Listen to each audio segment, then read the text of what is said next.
Hi, welcome to Conversations with Bob and Sherry. How are you doing today, Sherry? Good, good. How are you? How was Very vacation? good, very good. Just came back from 3 weeks away, out of town vacation, so I'm ready to get busy and get productive again. Lucky you. Yeah, we have a lot to talk about. I think we kind of texted each other while you were away, and so many things to talk about. But kind of a close to home, and is kind of a little scary to me is the railroad derailment in Ohio, and it's causing pets are dead and fish are dead, and people are getting sick. So Bob, you're the technical person here. Let's talk about that. Okay.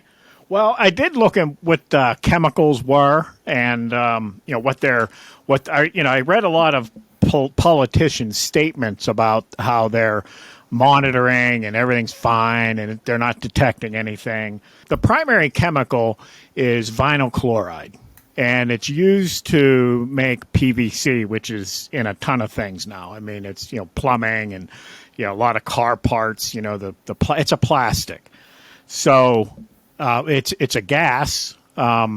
Its boiling point is really low. It's like 7 degrees Fahrenheit or that sort of thing. But when they transport it, they pressurize it so it's in liquid form in those train cars. I don't know how many cars were filled with it, but what the biggest concern is it causes cancer, specifically liver cancers. And you can't. The OSHA sets a permissible exposure limit of 1 ppm. Okay, that's over like an 8-hour period. So what that means is above that, they've deemed it to cause problems, health problems. Well, you can't smell vinyl chloride until it's 3,000 ppm. So So what you is the really ppm? don't know that it's there. What's Parts the per ppm? million. Okay, okay. Yeah. So, until it's 3,000 times what they deem to be hazardous, you can't smell it. So you have no idea that it's there. So they decided to burn it. And, when they burn it, it converts to some other chemicals, carbon monoxide, carbon dioxide. And the biggest one of concern I saw was phosgene. And now phosgene, you can smell it well below the hazardous level. So if you smell it, it's there. And they say it smells like hay. So this is out in sort of the farm areas, but you smell hay. Is that phosgene or is that really hay? So apparently it was a World War I chemical weapon, Oh, phosgene. ooh. But and yeah, so now I'm unclear if it has any long term effects. Short term, it makes you violently ill and things like that. So what they did initially, the EPA, I think it was, got monitoring equipment, and they were monitoring the air around the site, and they claimed they also went into the town and they went into people's homes. So they evacuated people, and they monitored inside their homes, and they were monitoring for many different chemicals. Vinyl chloride's a volatile organic compound, a VOC. So there's one sensor type that can detect those. But they're using instruments that can detect 6 for the portable, and I think 8 or 9 at the same time, different chemicals in the stationary device. So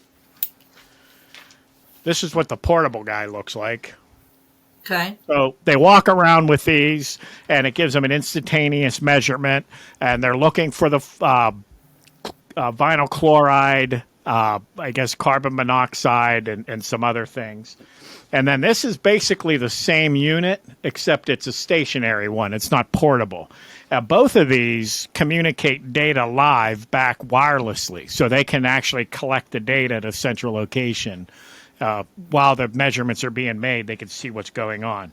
There's one other device they're using. All these are Honeywell devices. And this one kind of looks like a Geiger counter. It uses this tape. So now I'm forgetting which chemical they were. Oh, that's for the phosgene. How do you spell Okay. phosgene, Bob? PHOSGENE, I believe. Gene. PHOSGENE. Right. So that one's a Right. harder one to detect, apparently. And, they're reporting that.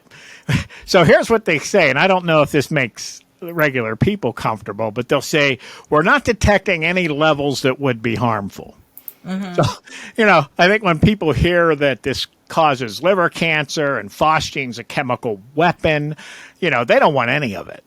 Right. But they haven't really said if they're detecting any kind of low levels of it. They're only saying that they haven't detected any hazardous levels. Now, both of the chemicals, phosgene and vinyl chloride, are heavier than air. So that means it stays close to the ground, which it makes it less likely to be carried by winds, to other locations. Of course, while they're burning, the phosgene is in that plume, so it can get blown by the wind, but it's eventually going to come back down to ground level. So I guess in the case of the phosgene, maybe that's not very comforting, but for the vinyl chloride, so it keeps it. Their point there is it stays localized. Well, okay, so I'm just, now that you give me the spelling of phosgene, I went on Wikipedia. And on Wikipedia, it does say it was colorless gas. It is toxic. And it says it's extremely poisonous and used as a chemical weapon during World War One. It was responsible for 85,000 deaths. So it is a highly potent pulmonary irritant and quickly fill enemies' trenches due to it being a heavy gas.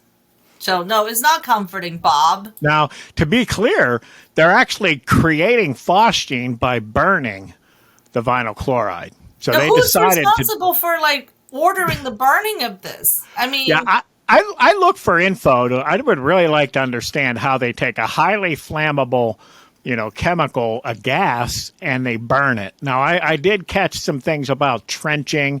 So I don't know how fast. So if it's leaking out in liquid form, I suppose it'll stay liquid and then it quickly evaporates. So I think what they must be doing is they're directing it into like a trench and they're burning it so that the vapors coming off of the liquid are burning. So it's going to go up to the air and it's going to fall down when it rains. But so the counter argument might be the reason they're doing controlled burn is because it's so flammable, it's likely to catch fire anyway. So, you might say, well, why would you create phosgene? They say, well, we're controlling it, but, we're pretty certain it would catch fire if we didn't burn it. So they're controlling the burn. How you control nature once it burns as a gas and go up to the air? How do we control it? Right? Well, there's another piece to this. If it gets into the water, the air monitoring guys were saying that if it gets into the water, if you run a shower in your home and it has the vinyl chloride in the shower, in the water, then the gas will be released into the home. Fantastic. Wow. Yeah. This is worse than COVID. Because remember, it's like a liquid, but it evaporates at a very low temperature, which, it's a boiling point is very low. So it turns to gas immediately. So how do we know? I know East Palestine is about hour, 15 minutes, I think hour something from Pittsburgh. Right. How do we know this is not going to impact our local water and air source? Governor Shapiro was on the air this morning.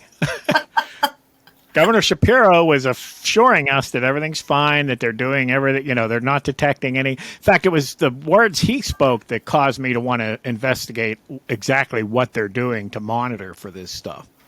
Because they're saying they're monitoring it. They're not giving a lot of detail. It is available. It's publicly available if you look for it. But the people are concerned. They're wondering, did they evacuate enough? Because they only went about a 1 mile radius. And then they're telling people it's safe to come back to your home. And people are like, how do I know that? Cats are dying, and then the fish are dying in the streams. Right. So I'm not, I can't understand. I'm now that you tell me all this, now I'm not comfortable. And boiling water, but then a friend of mine said it doesn't matter if because it's in the ground, it's in the soil, it goes up in the sky. There's not much we can do about it. So how... I mean, if your shower will put the vinyl chloride gas into the home, I would imagine boiling water will do that too. So if it's in the water boiling, it's not a good idea. So we might as well just drink it and pray. So I think the important thing is to make sure the vinyl chloride, especially, is not in the water. But how do they detect that? I mean, people are not going to be believing the I didn't government find can it. tell I us didn't look for how they were testing the water. Wow. But when I heard about the shower, I thought, okay, if I were going into one of those homes, I would measure the levels. Then I would actually turn the shower on and measure it in the bathroom to see if it if we're detecting any. So they may be doing that. I don't know. Well, this is when you're going to need a mask. You're going to need a gas mask, not just a cloth mask or paper mask. N95 won't work, huh? N95 won't work. No. Well, Good the God. responders use these self-contained breathing apparatus. So they have those white suits. We call Yes. them moon suits. They kind of look like astronauts with Yes. like a helmet on. And what they use, I guess they use positive pressure. So the positive pressure device must be filtered, to filter out any chemicals. So that way, the positive pressure ensures that nothing can get into the mask and they can accidentally breathe it in. So it's concerning when you have the government EPA people wearing these very protective suit and walk around, and then they say, "Oh, it's safe. You guys go ahead." Yeah. You go home and they come up to your door all, Right. dressed up. Oh, you're fine. Don't worry. You're fine. You're fine. This reminded me when COVID first happened, Dr. Fauci said, "Oh, yeah, mask is absolutely useless." And then 2 months later, it's a mandate. Everybody to have to wear a mask everywhere. So, I don't know. This is Well, really if people were concerning. listening, that first announcement was self-contradictory. Because in the same announcement, they said, mask will not help you. And by the way, don't buy the masks because the healthcare workers need them for their safety. Well, okay, they won't help me, but they'll help a healthcare worker. That does that, so the whole narrative masks don't work. It was they were lying. Their belief was that it did work. They just didn't want people to buy out all the supply. They wanted the healthcare workers to have, because they're telling us just stay home. Right. You don't need it. Stay home. Yeah. So, okay, well, this is I guess we'll see. I mean, next week we come back to do the show, and that means we both didn't die from the gas. Yeah. Well, I think to me the biggest concern would be the vinyl chloride and the long-term cancer risk. Because you don't, it doesn't have to be levels necessarily that are going to give you symptoms today. I mean, in a way, if you're sick, it's better to have, with something like that, if you're being exposed, it's better to have symptoms so you're being exposed and you can protect yourself. But if you're being exposed to low levels, you can't smell it, you have no idea it's happening, and then down the road you get liver cancer. And we probably won't know for certain until years down the road if that area suddenly becomes a hotbed for liver cancers. Right. They'll say, okay, well, I guess they got exposed. Then it would be Trump's fault anyway, right? So there was a derailment not long ago during the Biden administration, and I just looked up, and I don't know if... You mean the Trump administration? No, Biden. Within the Okay. Biden administration, I think this is the second largest train derailment. And then there's two other ones that happened over the weekend with South Carolina and Texas. So I looked up, did some research on the rail derailment during Trump administration. It was December 2017. It was an Amtrak crash. But what's really interesting, when I looked at Reuters article and CNBC, it was more like they had a really negative tone towards Trump and then talked about the derailment and the infrastructure and, saying how Trump pushes the infrastructure bill, the safety, before he actually expressed condolences to the victims of the Amtrak crash. And then if you look at the news reporting on the Ohio derailment and what's happening, the major news media are reporting the news. There's not a blaming tone to the Biden administration or, Mayor P, who's in charge of infrastructure. If you think about all the plane delays, the cancellations, the complete halting of the entire aviation system. And this is a this happened the fourth largest derailment within 2 years. And the Democratic Party came into the administration, promised to fix the infrastructure.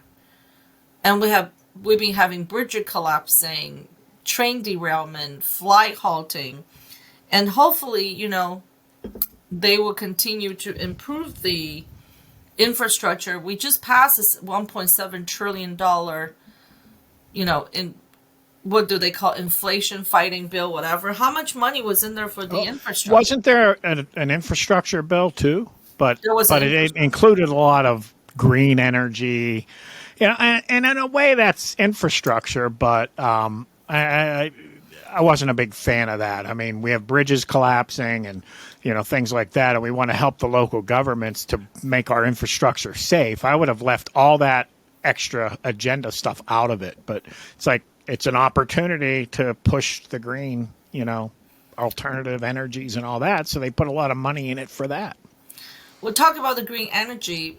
Recently, there's I think 9 big whale was washed to the shore of New Jersey and New York, dead whales. And some of the town mayor blaming the dead whales to the windmill, I guess, in the ocean. Really? And I remember, did I explain how that happens? No, but so there's 2 theories. One theory, of course, the news media said that has nothing to do with the windmill in the middle of the ocean. And I remember Trump had a talk and saying how these windmills are killing birds. Bird will fly by and there would be that ton of dead bird carcass underneath these windmills in the mountains. And I don't know how that's not going to impact the ocean when you set these giant windmills and it's driven by turbine and then, produce power. And then what's driving the windmill? Are we still using the old technology to drive the windmill for the windmill to produce electricity? I don't know anything about it, but there's certain blame to these green energy. Why are these whales all of a sudden turn up dying in the ocean? Yeah, I just did because I hadn't heard this. I just did a quick search. And of course, now there's, a lot of the mainstream media saying it's all been debunked and experts, or not debunked, but experts doubt that there's a connection or they don't see any evidence of a connection.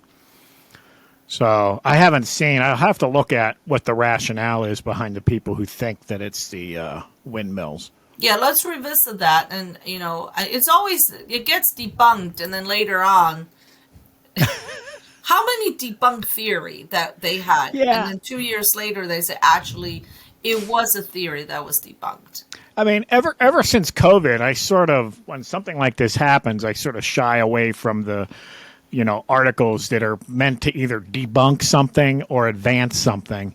And I just try to look for, okay, if someone claims the windmills are killing whales, what's the mechanism? How do they, is it electromagnetic fields? Is it temperature? Is it vibrate? Like, what about the windmills could possibly be killing a whale?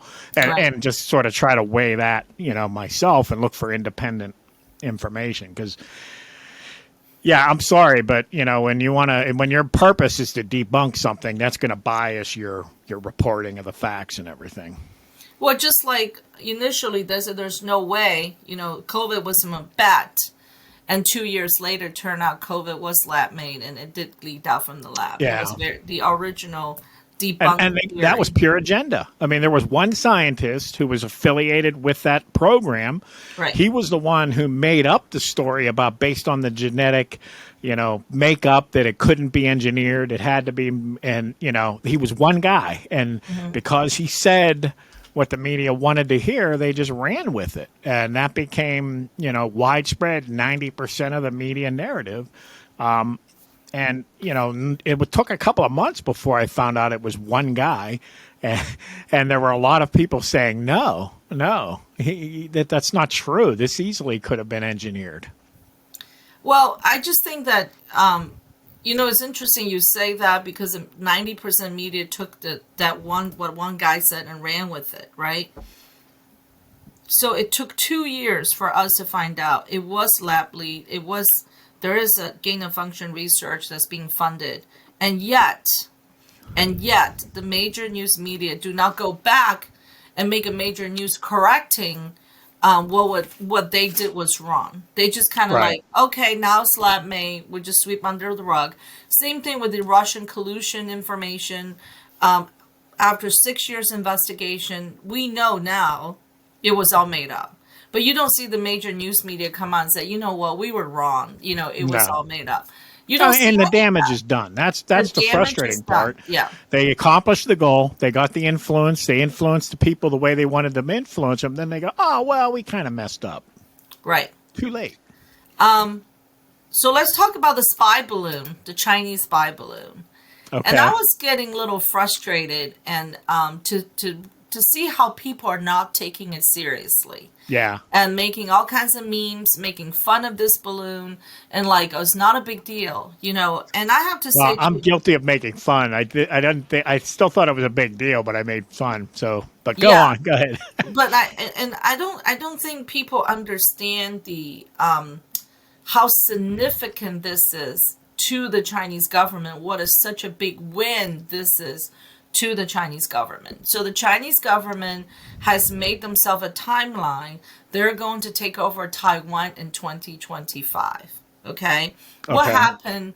Why 2025? If you think about it, we have a presidential election 2024. And Taiwan is going to have an election, I believe, this year on their presidential election. And China is throwing money behind candidates that are pro-China, pro-unification, reunification of Taiwan and China. What happened in 2024? If China can influence in our election to put someone in office that would turn a blind eye, then they give him an easy in to 2025. So this balloon is going to, it's a show of force, is to test the water, right? The balloon was launched January 25th from the Hainan Island of China. And when China said, hey, it was the wind. Well, funny, the wind never blew this balloon into the Russian airspace. Okay? It did not blow the balloon into Australia airspace. The balloon only got blown into the American airspace and Canadian airspace.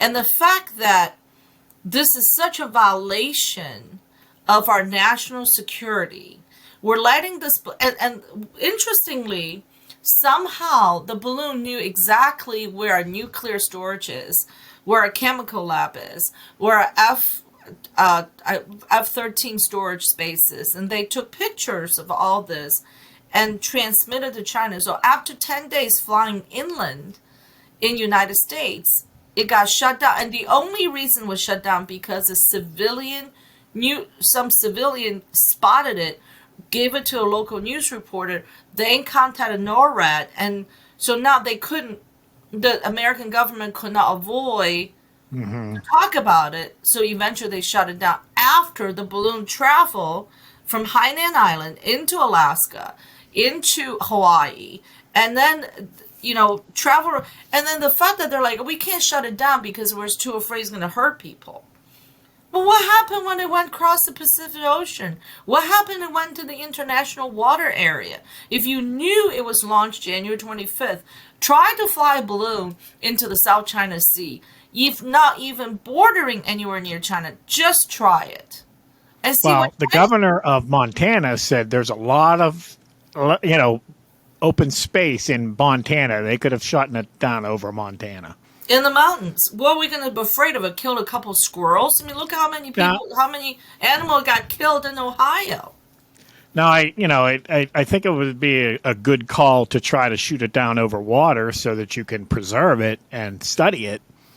But, my only, I guess I'll give them the benefit of the doubt, because if it were sending information back live, they could potentially jam the transmission. So they could block it from being able to transmit data, let it collect. I mean, if it's collecting it, it's not doing any harm if it can't get out. And then, they shoot it down at the end and hopefully preserve it enough that they can study it and they can even see what data was collected. But the message is very clear. From China. Oh, yeah. We can go into your airspace. Oh, yeah. Your president are not going to do anything about it. It's a political propaganda win for China. Propaganda. Yeah. Look, and basically, our president pretty much ignored it, and our government made up excuses. And for them to say, well, it happened under Trump. We had like 3 of them under Trump, and we didn't do anything. Well, how does that help? How is that a good thing to say for the U.S.? It only makes it worse. In other words, they would have let this one go if nobody saw it. That's kind of what they're saying. Right. My thing is, I don't buy that it happened under Trump. Because I don't either. Think about that's politics. 4 years under Trump, they investigated him for Russia collusion. They were mad because he was getting 2 scoops of ice cream and everybody got 1 scoop. He was criticized for drinking too much Diet Coke. Mm-hmm. He was criticized for everything he said. They were trying to do everything they can to impeach him. Well, now, he was always starting World War III, if you remember that. He's starting World War III. So if there is a Chinese spy balloon flying around United States and Trump decided to let it go, that would have been a perfect excuse to impeach the guy. And there were more leaks under Trump than any other president that I can remember. So why did not? If there was 3 spy balloons, why didn't that leak? Right. They were mad at him for getting 2 scoops of ice cream. It was like he has to go because everybody got 1 scoop, he got 2. He's drinking 12 Diet Cokes a day, and it's causing the. I mean, it was every little thing he got criticized. That would have been a perfect excuse to say he's colluding with China too. It was just too obvious that was a way to say, well, don't blame Joe because it happened under Trump too. But yet to not think that through and say how much that helps the Chinese cause when you say something like that. Right. So the message from the Chinese government is very clear, right? It's to show to Taiwan, look, we're flying a spy balloon in the territory of the United States, and the president and the military is doing nothing. And I saw an interview with Tim Kaine, who is on the military, I guess, some kind of committee with a Republican senator. Tim Kaine is a Democratic senator. If you remember, he was a vice president choice for Hillary Clinton. He made a statement on this interview, which I thought was, I don't even know what to think of it. He said, what it could have happened is that the Chinese military did this without the government knowing it. So we're going to have to wait to see what the Chinese government said. I thought, excuse me, you think the Chinese military are going to do something without the central command to say do this? Sherry, what would they do to somebody in the military that does something like that without the government's permission? He will be executed within like 10 minutes. Yeah. Are you kidding me? I mean, something like that could happen in the U.S. because we don't have, swift executions. Right. I mean, that state, when he said that, I felt, are you out of your mind? Right. To actually do you even understand? Well, then, I just think that, people, now another problem I have with the spy balloon is, so I don't believe Chinese government will send chemical weapon through the balloon. I think at the most, they're going to do in some spy work. Because I think as much as the Chinese want to be a world power, they're not in the business of killing people. Mm-hmm. However, you do have extremists from other countries that will now think twice of sending objects into the airways and coming to our country. They could carry nuclear weapon, they can carry chemical weapon, they can carry something like what you said with the Ohio situation where we can't smell it, but do damage to the country. Pulse bomb, I mean. But yeah, you make a good point that China doesn't want to inflict that kind of damage on the U.S. because we're their best customer. Mm-hmm. Yeah, I mean. But Which, one of the, and this might be a little, but to build on the China thing, when they're buying property here, they're buying up land and all these assets in the U.S., and people don't like that. People say, why would we let them do that? Well, part of that is because of all the debt that we have with China. When you have such a large trade imbalance that we have, that means that they have a surplus of U.S. dollars in China. So normally, a dollar is only worth money here in the U.S.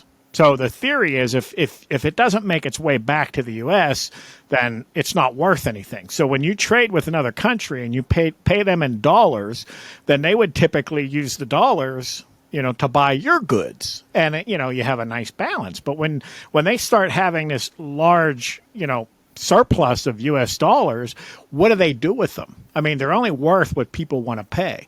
So the best way to keep the value is they got to find their way back to the country. So if you're relying on them for your debt, and they say, okay, we have all these excess dollars, we're going to buy land in your country, how do you tell them not to? So that's leverage. The fact that we have so much debt and such a trade imbalance is makes it a problem for us to tell them they can't buy land and assets here in this country, because that could drive the value of the dollar down. Well, keep in mind too, a lot of the people that buying land in United States are not necessarily wanting to go back to China. They're just very corrupt officials and giving their figure out a way to get money out of China to their kids. They want to buy land. So yes, they might be linked to the Chinese government, but they're not necessarily going to be loyal. This is nothing new. I mean, for years and years and years, corrupted government officials are trying to get their assets out of China, because if you leave in China, you risk that money to be seized by the Chinese government. I mean, I think that's why Chinese government have police stations in New York City to set up. I don't think it's there to catch Americans. I mean, they're monitoring American citizens, but I think at the same time is to also monitor these government officials getting out of the country, and they're trying to catch, these rich, these wealthier individual, where their money coming from. If you want to do a legitimate route to take money from China out of the United States, it's very, very difficult. So, and I think that's, part of it. So that's not worrying me as much as this balloon flying in than we actually letting it happen.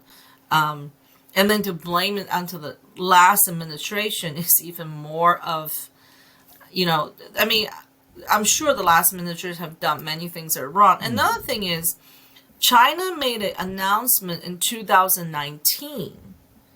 They're going to start this balloon program.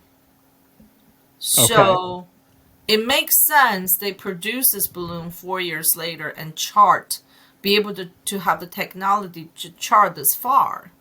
So if they made the announcement in 2019, I don't see how they're going to fly I mean, that's towards the end of Trump administration, and he lost 2020. So if that was happening in 2019, we know about this. We're in 2023. What have the America done to make sure this balloon program is now flying into the United States? So they can blame Trump administration all they want. The timeline doesn't make sense. So yeah, and the U.S. has said that they could steer this thing. So I mean, it's a balloon. It's not like an airplane where you can make it go anywhere you want. The wind is going to exert influence on it, but they can tweak that and fine tune it. So they could direct it to where they wanted it to go. Right. It's just very coincidental. It never flew into Russian airspace. It never looked in the Russian military, especially now they have a war going on with Ukraine. That's right next door. Right. Russia is next door to China. It didn't fly into India. It did not fly into Pakistan. It did not fly into Africa. It flew directly to North America. So what about all these other devices? Now, there's been 3 others, one over Alaska, one over Canada, and one over Lake Huron. And, they immediately shoot them down. One of the reasons they say they treat without concern. They treat it differently. They said because it was at 20,000 feet, or 40,000. One was at 20, one was at 40, but they were in, a danger to commercial aircraft. But It's so they been just up blow there. it out of the air. It's been up there. I Yeah, just, and then I have a theory. I feel what like are those, they? I I mean, if felt they like those have retreat, they been haven't even always. retrieved anything that I know of. No, those probably have already been in the air without the detection of any civilian. But after the Chinese balloon, I think our government's gonna worry about this. Regular people gonna start looking in the sky to see what's going on. So this could I suspect these are not Chinese devices. I suspect these are American devices, and they're shutting it down. I mean, if And I'm China, I'm telling my people, look what they're doing. They're just doing that they're shooting their own stuff down to try to show that they're tough, and we know they're not tough because they let our balloon go. It almost seems to me China's like they already could be saying using it that. to I mean, overcompensate. we are the laughing stock of China. China has absolutely no respect for this country now. China has. I mean, I don't know if you remember, but when Trump invited Xi Jinping to Mar-a-Lago, they were having chocolate cake, and Trump whispered to Xi Jinping while they're having dessert. He said, "Yeah, I just shot 50 Tomahawk bomb into Syria because they crossed the line." Well, that was a message to China, said, don't do anything Right. because I can have cake with you today, but you know what, if you do something crazy, I'm a crazier person. And what that if you remember that 50 Tomahawk targeted all the military bases in Syria, right? So that move scared the crap out of China, scared the crap out of Russia. No one did anything. And what happened when Trump went to China? He had a royal reception. Right. Okay? Yeah. Yeah. Most countries he did. I mean, other than maybe England, you know. Right, right. But still, I mean, you can't deny what happened. Yeah. And he did not greet Xi Jinping at the White House. He greeted him in his personal residence. There was two messages out of this. I want you to be my personal friend. In China, friendship is very important. Another thing is, they're not greeting each other on the presidential to presidential level. They're greeting each other on a citizen level, even though there are two world leaders. So Trump was very smart when it comes to China, how to communicate with them, how to, communicate them in the language China will understand. But in the G20 or G8 happened in Indonesia, if you remember, Biden ran to Xi Jinping like, oh my God, I'm running. And these are very important diplomatic gestures. The two Yeah. people did not walk to each other. Xi Jinping was standing there like I'm the leader, you come to me. Those are very important international diplomatic languages happening on war stage. I mean, Yeah. I mean, all my life, there's been a movement towards, kind of as this country shifts more and more left, liberal, now more left. It's that soft is better. Let's be nice and let's be soft with everybody. You saw it with, the terrorism thing after 9/11, and it just seems like it's getting worse and worse. And, when you get a guy like Trump in there who's tough, they scream, oh my gosh, he's going to start the next world war. The world's going to blow up. It's going to be terrible. But the outcome of his toughness is always the exact opposite of what they say it's going to be. And China's not soft. So, right. And I'm not saying we have to emulate China, but you have to be smart. You have to show that you have a backbone. Well, here's, talk about soft, and the crime rate has been rising, and then, Yep. The soft on crime policy has And the been, border. yeah, and has been just devastating United States. And I'm going to give you a example. So there's this lady, her name is called Jennifer Angel, and she owns a bakery called Angel Cakes based out of Oakland, California. And she's a community leader and activist. Okay? And so this is what happened to Jennifer, which she was robbed in front of her store. Oh, she was running errands for the store. She was attacked by suspect. They approached her, block her with their car. I'm reading this from this website called the EP10. They approached her, block her with their car as she was leaving her parking lot in Wells Fargo garage. And according to her fiance, they robbed, smashed the passenger side window glass, take something from the car. And San Francisco Chronicle reported at this point, she exited her vehicle, started to chase a robbery suspect on foot. And while she was pursuing these people, she managed to reach the fleeing vehicle. However, she got caught in the door, and they dragged her by speeding vehicle for more than 50 feet before falling on the street. Her head collided in the ground several levels, and then she died in the hospital. Okay? Mm-hmm. She's a social movement activist and an anarchist.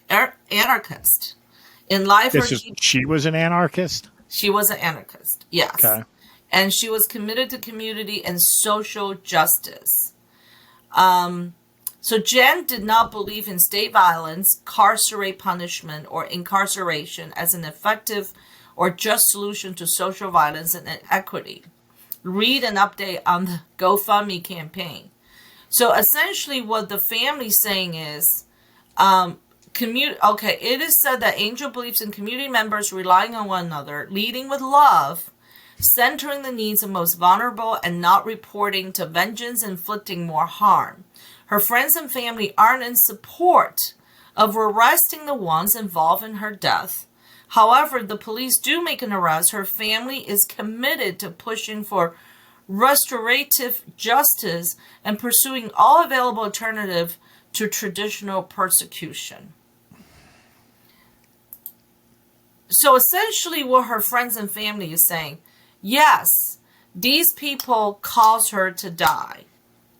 Basically murder her, right? They did not stop the vehicle. They dragged her for 50 feet. Eventually, she died. But her friends and family said, but don't incarcerate these people. Yeah. So here's the problem, okay? You could say, well, we're going to forgive. I'm going to forgive what they did to me. But what happens when they do it again? What about the other people that they're going to harm? I think that's a misplaced kind of compassion. People see, well, Jesus, love your enemies, okay, and the different teachings of, but the teaching of the Bible is very clear that on a personal level, you're not to have vendettas and hate and use violence to accomplish your ends, but the government exists for a reason. And you have to have order and to keep sin at bay. The government has a sword. The government can use a sword, and so it's one thing for you as an individual. It would be against the teaching to be a vigilante, okay, but to follow the laws and let the legal system run its course and do what it's supposed to do. That is not against the Bible. I would argue you could be responsible for how many more deaths if you don't let that happen. I mean, if you just let that happen. Well, here's what I don't understand. If this Jennifer Angel is an anarchist, what do you call anarchist? Anarchist. An anarchist. I don't know their technical belief, but generally an anarchy. Anarchy means no control, no government, no laws. Everybody can do whatever they want to do. So an anarchist is one that believes in that. Believes in anarchy. And she's also a social justice warrior. Clearly, she does not believe in incarceration. Right. If that's the case, why did she chase after the robbers? Right. Yeah. Let them have it. That's the case that there's no control, That's there's no government. Sure, That's a very good point. Go ahead. If you're truly a pacifist and you truly don't let them go, why would you even go after them? Why go after them? She was chasing them on foot in a fleeing vehicle. She's responsible for what happened. I would not have done it. If somebody took the stuff and decided to run, I'll call the police. I'll read their license plate. I'm not going to chase after a fleeing vehicle. So technically, anarchy. If you've seen the Walking Dead, have you ever seen that? Any of No. these dystopian government collapses, and people become tribal, and everybody's doing evil, and you got to fight to survive. That's anarchy. That's really what anarchy looks like. But these people actually believe that the evil in the world is from the governments. It's from the people in power. So if we just eliminate that, then all the goodness of the citizens will come out, and it'll just be all good. There won't be any crime. Everybody will just go along and get along, and everything's going to be fine. It makes no sense. My guess is that Jennifer just believed that because thinking like we're just gonna be against conservative government, and I'm sure she hates Trump. I mean, I feel bad she passed away, but the fact that her family thinking that letting the criminal go is a way to mourn her death. I mean, if Jennifer Angel really believed in social justice, letting people, she would have never chased after the fleeing vehicle. She would think, well, these people need it more than I do. Whatever they take it.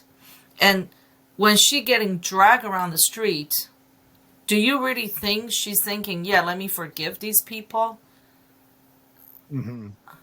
What? How much she would have wished she had a gun on her hand. Right. I think I that's had crazy. a similar thing. We had 3 kids. So the street we grew up in, there were several other families with kids about the same age as ours, and they played, and I got to know the neighborhood kids, and you like them all. They're all kids, right? Well, about the time they were teenagers, someone had broken into our shed, and we had motorcycles in there. 2 of the smaller kid-sized motorcycles were taken. And, so we reported it to the police and, whatever. But so the police caught the people, and it was one of the neighborhood kids, right? And I said, we could just buy new ones. It didn't really hurt us that much. So I said, you know what? Let them go. I'm not gonna, press any charges. I mean, I like him. He's whatever. They really worked me. They talked about, there's a group of them. They've been doing a lot of crime. There was local small businesses have been broken into, one being a beer distributor. And, it was like this, you were a small town. There's not a lot of crime here. This was like a big crime spree. And they're like, you're the only one. We know they're doing all these things, but you're the only one that, we can nail him to because we found your motorcycles. He has them. And so I went along with it, and I went to the hearing, and I felt really bad. I mean, he came in with his friends were there. He came in acting all tough, and as soon as the judge started talking, he broke down and cried. And they shipped him off to different juvenile detention centers and things after that. And so often I question whether that was the right thing to do. I feel bad for him. But in a way, I mean, I just went with what the police said, and they had a point. Like, if you let this go, it's going to continue. The crimes are going to continue, and I'm a firm believer, same with drugs, whether you're an addict or anything else, it takes consequences to make people change their life. Well, when you talk about juvenile, you understand in Allegheny County, they closed the Schumann Juvenile Center. So now the juvenile has nowhere to go. They can't put them in adult jail. So majority of the crime that's been happening in Southside are caused by a group of juveniles. And they don't incarcerate them now? They go incarcerate because the Schumann Center has been closed. So if you think about that, yeah, you've done the right thing. Now, I'll give you an example. When I was in first grade, and in China, my mother worked for the bus factory. So everybody worked for the bus factory and working in the Navy. We all in the groups of these government housing. And all the kids go to the same school. Well, this one kid, every day after school, he just constantly harassing me, came out of nowhere and beat me. And eventually all the kids felt bad. And then so the 3 of my neighborhood boys will kind of walk with me back home and kind of keep that one boy away from me. Okay. He lives in the next building. Well, eventually my father got to a point, he just said, this is ridiculous. So my dad waited for this kid. And, when we got to my building, the three boys and with me, and then grabbed this kid and push him to the wall and say, you're never going to do this to my daughter again. Well, essentially what this boy's father did, they lived in the next building. The father came out and beat the crap out of this kid in front of all the neighborhood kids. That was the last time that kid touched me or anybody else. So, I mean, yeah, there is a point to, there's a point to punishment, right? He eventually, I mean, we were being nice not to report it to my father. I kept it, okay, once or twice, but when it's consistently happening, it became a problem. And, yeah. And, so once this kid got, my father told him not to do it, his dad beat him up, and then that was the end of that. That was smooth sailing after that. So, Yeah, it's not like that here anymore. I mean, things like that did happen when I was a kid. Like if you got in trouble in the school and the teacher, they talk about teachers hitting kids. You didn't tell your parents, because if you told your parents, you'd get in trouble at home too. Right. Now the kids go, oh, the teacher was mean to me. And then the parents go after the school. And, that started when we were young parents. Yeah, and, my son does the same thing, and then he will come home, and he didn't get good grades, and I said, well, when you come home, if you don't get an A, you don't get to play drums, you don't get to do anything, so, and I was serious about it. He knows I don't play around, so he came home one day, he goes, here's your A, I'm going to go play drums. Ever since, he's been bringing home A's for his tests, so I said, you can apply yourself, but they choose not to because an environment doesn't support that. We Right. used to be in the classroom, everybody competing for the top grade. So your parents don't even have to tell you to do it because you feel embarrassed when you go back to school, you don't get a good grades. Right. You have 40 students in the classroom. That's the group that never gets good grade, but they're good athletically. But there's a group of us, they're academically good. So, so the culture really not promoting the right thing. So, Did you hear about? I just caught a piece of it. I should look into it, but I heard there was a bill that it was a Republican, I'm sure, but I would assume a congressman. They're talking about a bill that make a law that would not allow children under 18 to be on social media, and there's or to have their parents be able to restrict it, to give the parents total control over whether their parents have to have it or not. But there was also a piece in it that once the person turns 18, their entire social media history is obliterated. It's gone. No, it's not traceable, recoverable, or anything. Now, I don't know, technology, how you do that, but it sounds like a great idea to me. well, I think they should start doing that to 20-year-olds because some of the stuff these people post in social media, and I just thought to myself, really? Even some of the 30-year-olds, Yeah. But I put this on my personal Facebook. I think I will put this on the Most Politics. It was an interview to the CEO of TikTok. And the interviewing asked the CEO, do you let your children have TikTok? He said, absolutely not, because they're too young. And he said, in America, you can actually turn TikTok off and monitoring, but I don't think parents do that. But he even said in China, above 13, if you're older than 13, they limit certain contents. So this is the CEO of TikTok, who is a Chinese citizen, who tells you he's not letting his children look at TikTok because it's toxic. And, so it's really Steve Jobs, the father of the smartphone and the iPad, wouldn't let his kids have them.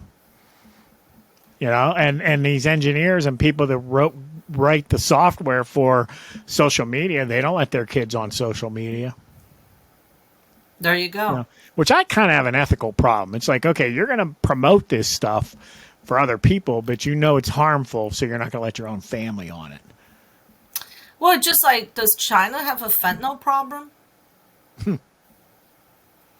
No. Exactly. China.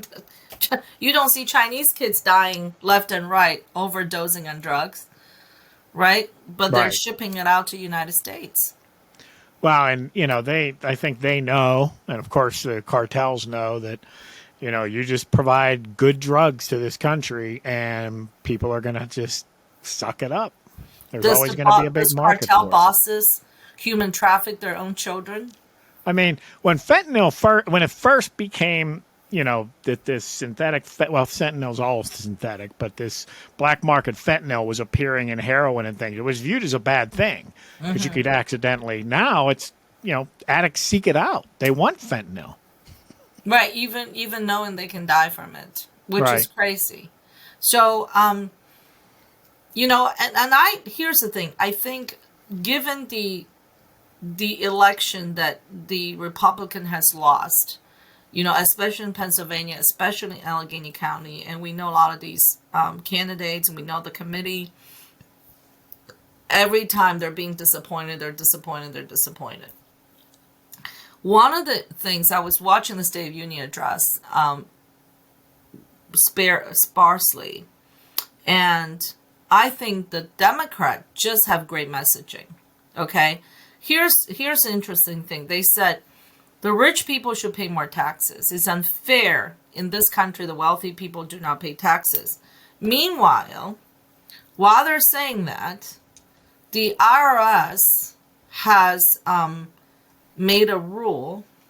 I'm going to read this because this impacts a lot of the people in the service industry. As you know, my husband and I own a bar and restaurant, and this is about tipping. People get tips for a living.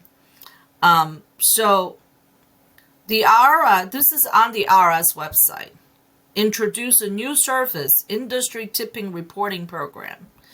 If you read this thing, it's called a SICA program. They propose a SITCA program. It's designed to take advantage of the point of sale system, attendance system, electronic payment settlement method to improve tips reporting compliance. As an employer, I can participate in this program. Essentially what I'm doing is I'm reporting my employees' tips now, but I'm based on what they're voluntarily reporting. So if the tips is on credit card, it's all there. So I'm reporting the credit card tips, but they also receive cash tips. Okay. So essentially is I need to dig into my employee and say, I need to know your food tips. I need to count your cash tips.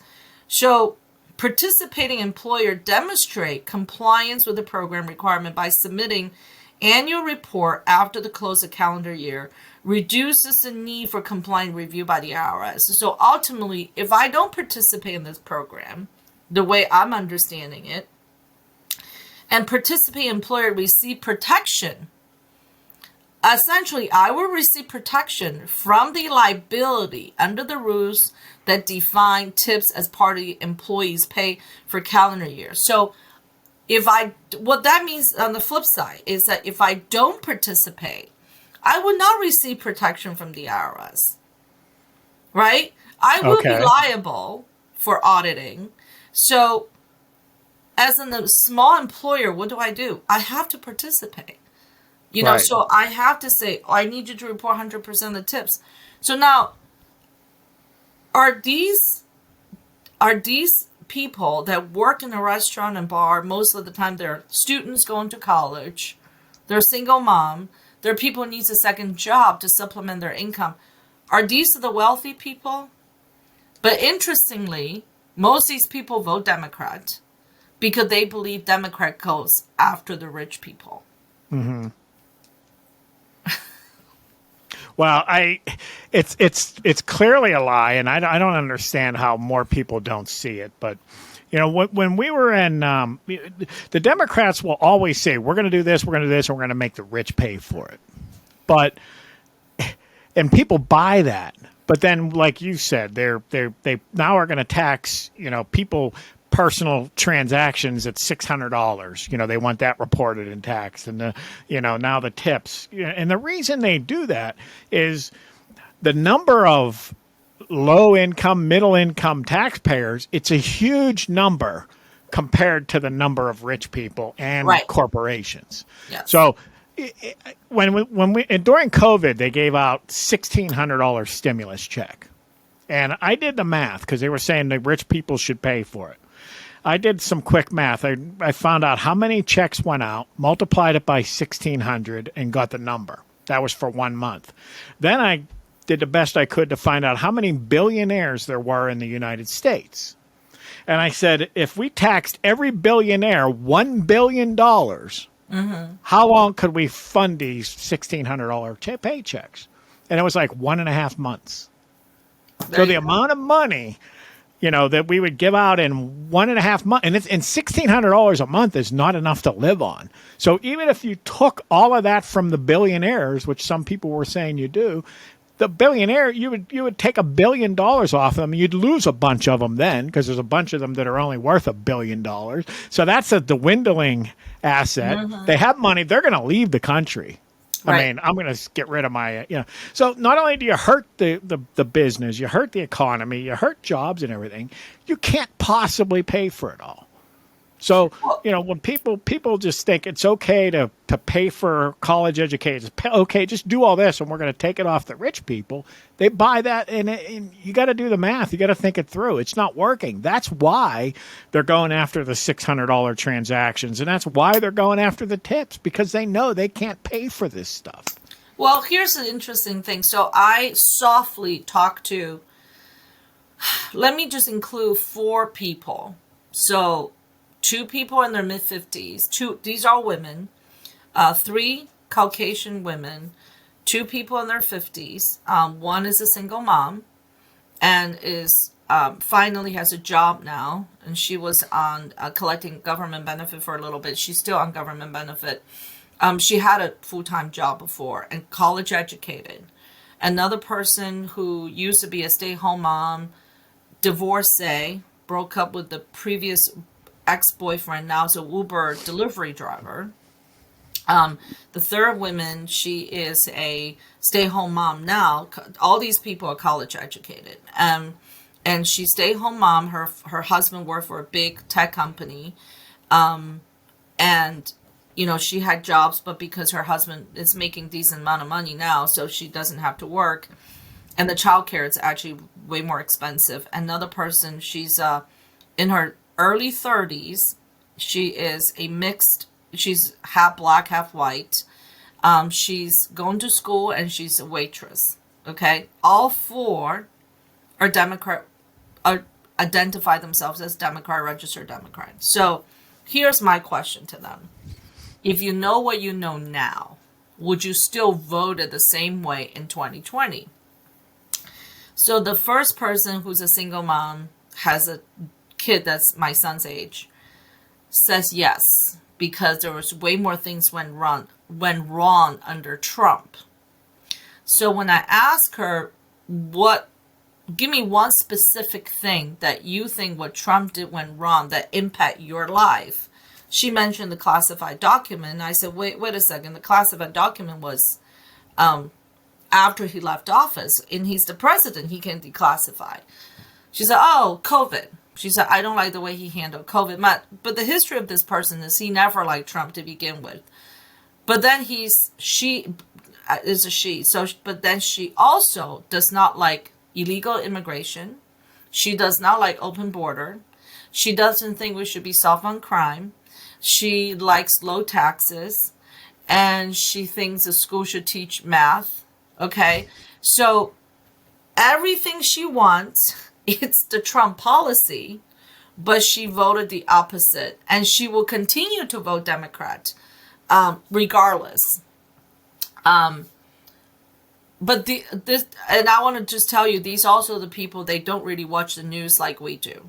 But you have to respect the fact that they do vote, right? Their vote counts. Yeah. So these are your voters. And so the Democrats' messaging reach out to these voters. Now, the second person who delivers for Uber, she did she did the ride share for a little bit. What she is saying to me is she would not have voted at all. She know what she know now. She wouldn't have voted at all. So when I told her about the new tipping system was she had to report at 2024 because previous administration, previous Congress will allow $20,000 and 200 transaction. After that, you must report it. Okay. And the last Congress voted to $600 worth of transaction. Okay, so it went from 20,200 transaction to maximum. They love that $600 number. Right.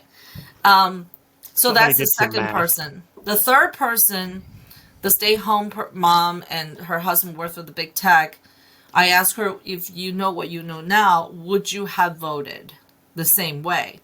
She said the same thing. I would have just not vote. They're very disappointed with Biden. And one in particular said they were actually disappointed with Kamala because they felt like Kamala would have been doing more. They're like, where is Kamala? They never heard from her. The fourth person is a young woman, single, going to school, doing the waitressing. I'm going to have to tell her about this new tipping reporting, see how she feels. She only voted at midterm because of the abortion issue. That was the only reason she voted. So that was very interesting to me because whether you agree or disagree with these people, and I go to these conservative events, and they're kind of driving me crazy a little bit because they're like, well, people don't make sense. They're not rational. They're this and that. But at the end of the day, I don't care you agree, disagree. They vote. Right. So their vote counts. Yep. You have to learn to communicate with them. You have to be able to communicate with these people. Exactly. See, so the Democrats are perfect at persuading people to go out and vote for them. And, Republicans typically go, well, for example, he's a racist, fascist, Handmaid's Tale. They just say this stuff over and over and over. And Republicans look at it and go, well, there's no basis for it. It's not true. It doesn't matter. It doesn't matter. Works. It doesn't matter. It works. Not only do they say it, they get the media, they get Hollywood, so you just have this messaging and people believe it. You said the one woman said she would have voted for Biden again regardless because Trump was so bad. Right. But when I asked her what Trump did so bad, she just referred back to COVID. Now, I was not going to argue with her that Trump shut down the travel from China the end of January and, took 245 diplomats out of China because he knew something was wrong.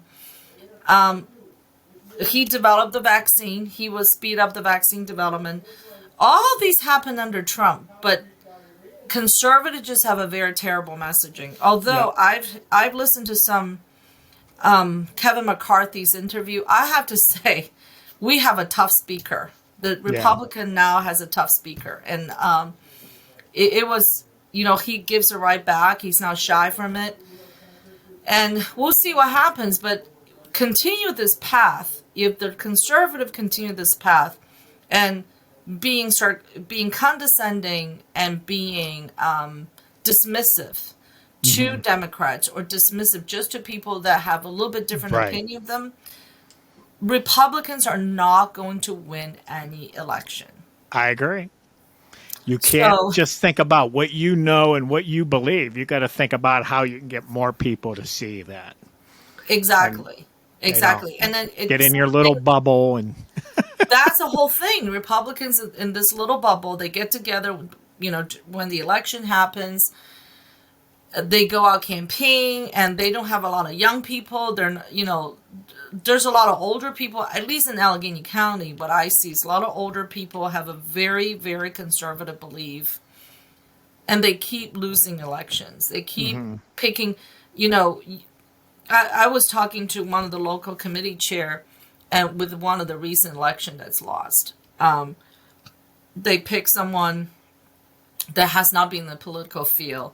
And actually, all three special election, none of those candidates were in the political field. And the Democrat has a young kid they've been grooming or cultivating for years to get to this position. And when this person won, all this local chair said, now he has a job for life. Well, first of all, we don't know if he has a job for life. Secondly, It doesn't matter. He won the election. And it was a very big difference in vote count. You can blame the vote and vote. You can do whatever you wanted to do. Right. The Republican Party are losing elections, election after election after election. And just so another interesting thing is they're finally start reporting honestly on the condition of John Fetterman. I mean, I wish him well. Hopefully he'll recover soon. But as of a couple of days ago, he's still in the hospital. So, yeah. Yeah, and he's not going to get any better. I mean, that's what, that whole thing, I'll be better by January. That was, against all the medical experts that understood his condition and everything. But people believe it. Yeah. And then what did Republican do? They put out a candidate from New Jersey. Right. Instead of someone that everybody can recognize and can relate to. If they would have threw their support behind Sean Parnell, it's like this Congressman Santos, and he lied about his Jewish background, all that stuff. But Elizabeth Warren lied about being an Indian, American Indian. There was another Democrat congressman lie about his Vietnam record. Hillary lied about when she visited Bosnia, bullets flying. She was greeted by flowers, not by bullets. I mean, the Democrats stood behind their people. Yeah. But the Republicans said, no, we got to get rid of this guy. Okay, look over to the Democrat side, see what they did for their elected official. If you don't back your candidate, you're going to be scrimmage every time the media come after you.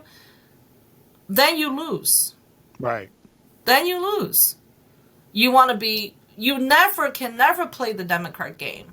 So it's just amazing to me that it's frustrating at the same time. It's like you keep doing the same thing, expecting a different result. Mm-hmm. So, well, we talked about a long time today. Yeah, I could say more, but I think we ought to wrap it up. We got to wrap it up. Yeah. So, all right. Well, thank you so much. And we wish everybody a happy Valentine's Day. All right. Good seeing you again, Sherry.